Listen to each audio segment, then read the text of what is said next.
Hi, my name is Mike Smith, and today we're going to be discussing what I've been watching week number 2. So, the first thing I want to discuss, I recently saw the movie Bronson, starring Tom Hardy and directed by Nicholas Winding Refn. This movie was awesome. Okay, just get that out there right now. I loved it. It was pretty crazy. Tom Hardy, his performance in this movie is incredible. If you're a fan of Tom Hardy, you haven't seen this movie, you should really see it because it's pretty fantastic. I really recommend it. To me, it felt sort of like I felt a lot of influence from like Stanley Kubrick, and that's good things. I love Stanley Kubrick. So, this is really cool. I definitely recommend Bronson. The direction in this movie, also really good. Nicholas Winding Refn does a great job. He's coming out with a new movie in September, I think, called Drive with Ryan Gosling, which the buzz around that movie is great. I really want to see that. It looks pretty awesome. So it was Bronson. So, real quick recap of Bronson. I've said that a couple times now, but it was Bronson. Basically, Tom Hardy plays Charles Bronson. He's a criminal. He's a convict. He committed a crime. He's ended up in prison, and he gains a reputation for being the most violent prisoner in Britain. He's in prison for years and years and years. And it's based on a true story, and it's a really fascinating story. I really dug the hell out of this movie. People should watch it. It's on Netflix. Watch it instantly. Go to your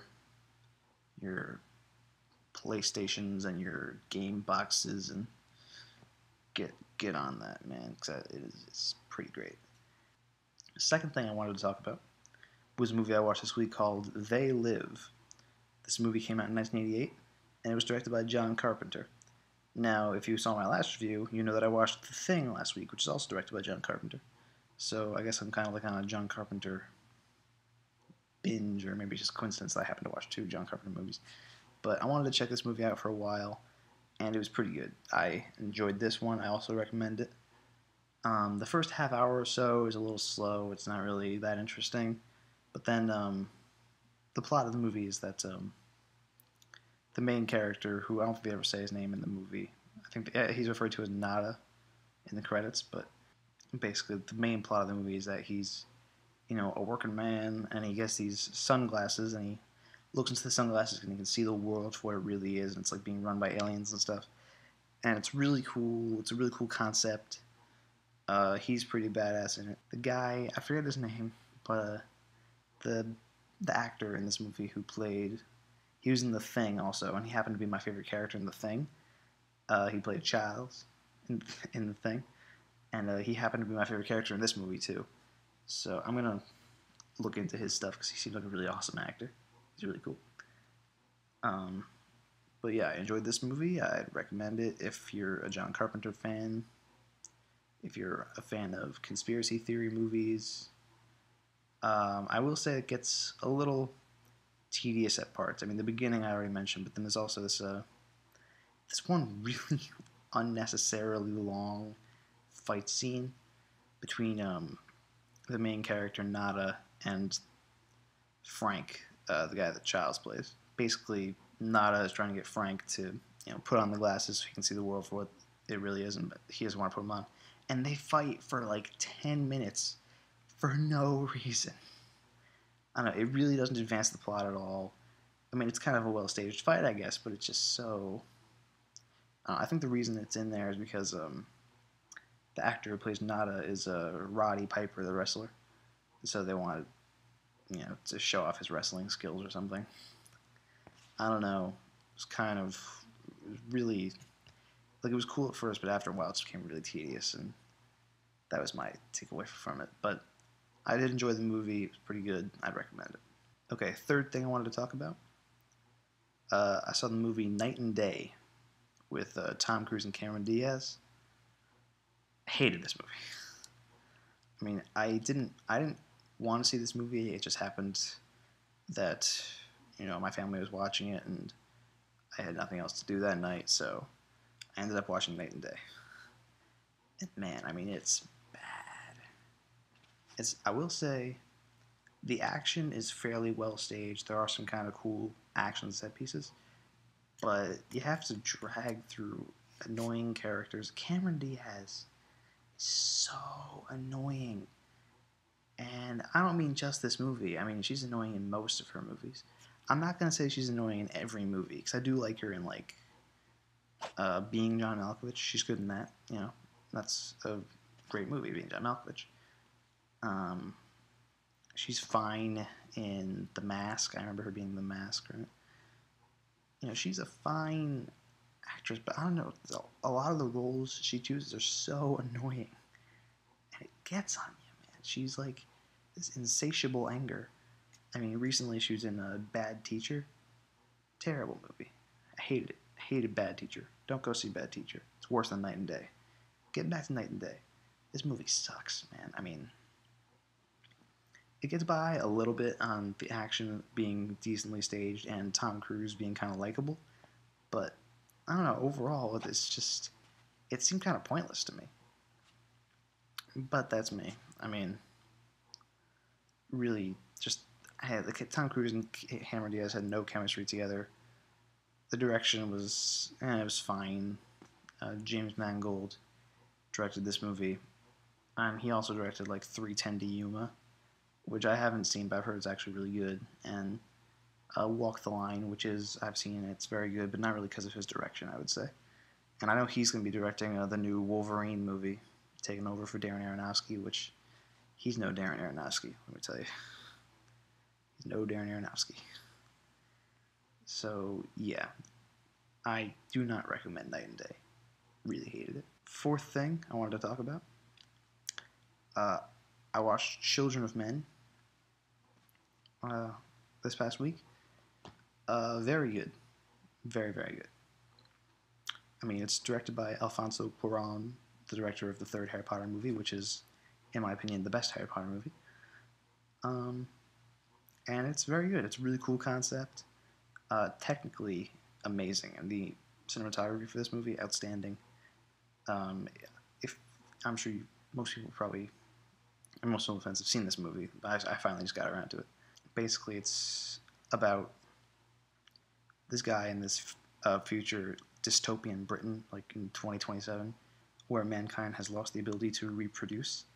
So, you know, no one's being born, so mankind's eventually going to go extinct, and it's kind of creating havoc among society. And it's, you know, it's a really interesting story. And the was really cool. But basically, the movie didn't. I wasn't really drawn into the movie like emotionally, like with the characters. I wasn't. I don't know.